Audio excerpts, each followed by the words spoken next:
McLaren team boss Zak Brown has put down rumors that Daniel Ricciardo might exit the team early. But will this help put Ricciardo's mind at ease? Or will we have a repeat of his time nightmare at Red Bull? Can you remember what exactly happened at Red Bull between Ricciardo and Verstappen? Stay tuned to find out all that and more. First up, Ricciardo's place at McLaren. McLaren boss Zak Brown recently said in an interview that the team has another couple of years with Ricciardo. He was trying to play down any rumors of a driver change this season. Maybe this is what the Honey Badger needs to help calm his nerves. He was heavily criticized last season for a string of average results. He did win the Italian Grand Prix, but all season long he struggled to get to grips with McLaren's 2021 car. Adding to the pressure was the fact that Ricciardo was consistently outperformed by his younger teammate Lando Norris. The score sheet for the season was 8-14 for qualifying and 7-15 for races, both in favor of Norris. Ricciardo took a huge gamble with his move to McLaren in 2021 from Renault, reportedly taking a $41 million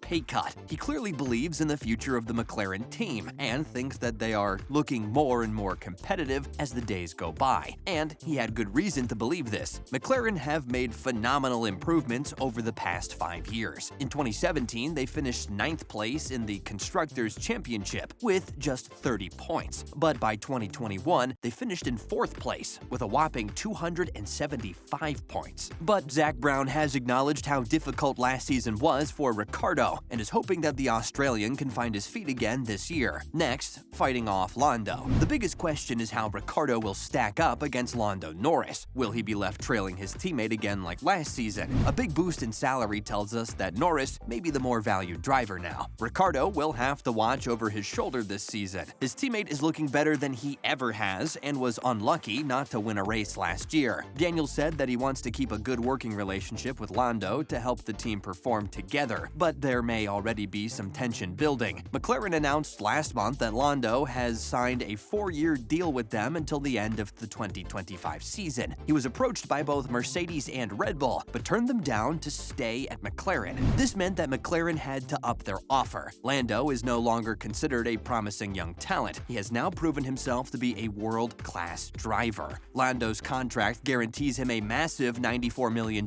over the coming 4 years, which now puts his salary above the more experienced Ricciardo. Last year, it was Ricciardo who was earning more than Norris, but times are a-changin', and the top teams are still looking towards the next generation for results. Red Bull have Max Verstappen, Ferrari have Charles Leclerc, and in the next few years, it looks like Mercedes might turn their attention to George Russell. They are all investing in young drivers, with long futures ahead of them. So what was it that helped motivate Ricciardo against his former teammate Max Verstappen? And what happened in the 2018 season that finally made him leave Red Bull? Don't go anywhere as we jump deep into Ricciardo's Red Bull years to find out. Has Ricciardo given up? With the 2022 regulation shakeup and a lot of promising signs coming from the McLaren garage, this could be Ricciardo's year. But is Daniel getting too old? He's already 32, and unlike Lewis Hamilton, who is 37, Daniel has not been fighting at the top of the table his entire career. For the last few years, he has been scraping around the middle ranks, picking up points here and there. Can he stand the heat at the top of the sport, or has he already given up? He said it's possible that he might be depressed for the rest of his life if he never achieves his goal of becoming world champion. He's also said that after he retires from F1, he wants to escape it all, instead of hanging around the paddock. He has also suggested that he plans to see out the rest of his career at McLaren, which might mean that he's losing the energy to change teams and continue to fight. Many F1 drivers transition to other motorsports when they retire. Either that, or they try to hang on to F1 with any team that will take them. People like Kimi Raikkonen, Fernando Alonso, and Michael Schumacher all hung on for as many years as they could. Does Ricciardo really have the drive and determination to keep competing for a world championship? Ultimately, we'll have to see. Could this be a repeat of Red Bull? Ricciardo spent 7 seasons at Red Bull, starting out in the Red Bull Junior team like Sebastian Vettel and Max Verstappen. He then got promoted to the Red Bull team in 2014 and partnered with Sebastian Vettel, and then for a short time with Daniel Kvyat. Then, when Verstappen was promoted to the Red Bull team, Ricciardo's real fight began. Verstappen shot to fame for being the youngest driver to compete in Formula One at 17 years old, and then for becoming the youngest driver to win a Grand Prix in 2016. He was considered a future star by Red Bull, and many people in the F1 community agreed. Ricciardo said at the time that all of the hype around on Verstappen's future helped to motivate him.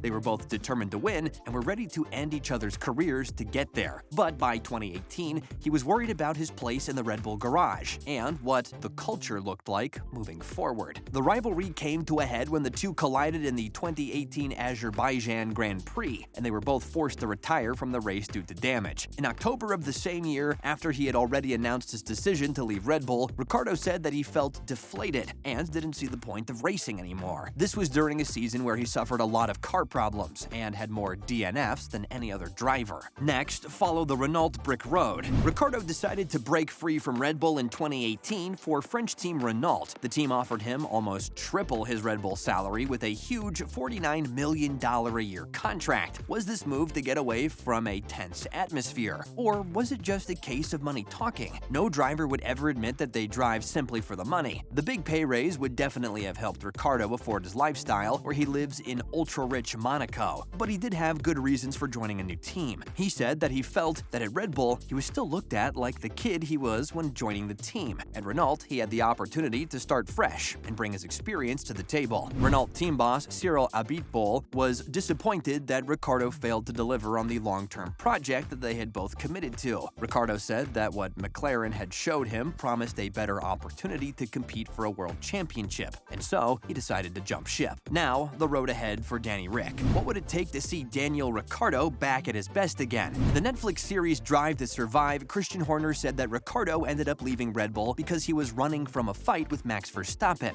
Daniel has responded by saying that if Red Bull could have given him a championship-winning car, he would have stayed. Since he couldn't see a successful future, he felt like there was no choice but to leave. Now with McLaren, Ricciardo has the chance to really prove that he's not running away. Lando Norris is a serious competitor and will not be easily beaten. If Ricciardo is serious about challenging a world championship, the first opponent he has to beat is his teammate. It looks like he has the right machinery beneath him as well. Results from early 2022 testing have been very positive for McLaren. They somehow managed to avoid many of the aerodynamics issues that most of the other teams face, and on the timesheet, Norris put in the quickest time on day 1, while Ricciardo put in the third quickest time on day 2. Ricciardo was pretty pleased with the result, commenting that it was a pretty flawless 3 days for the team, but Norris was more than half a second quicker than him. It's very hard to make any judgments based on testing. The teams are trying to gather as much data from the car as possible, but it's probably not the start Ricciardo would have hoped for. What do you think? Will Ricciardo be able to find his form again in this 2022 season, or will it be a repeat of Red Bull? And who do you think is the better driver, Lando or Daniel? Let us know in the comments down below. Also, make sure to subscribe for more videos.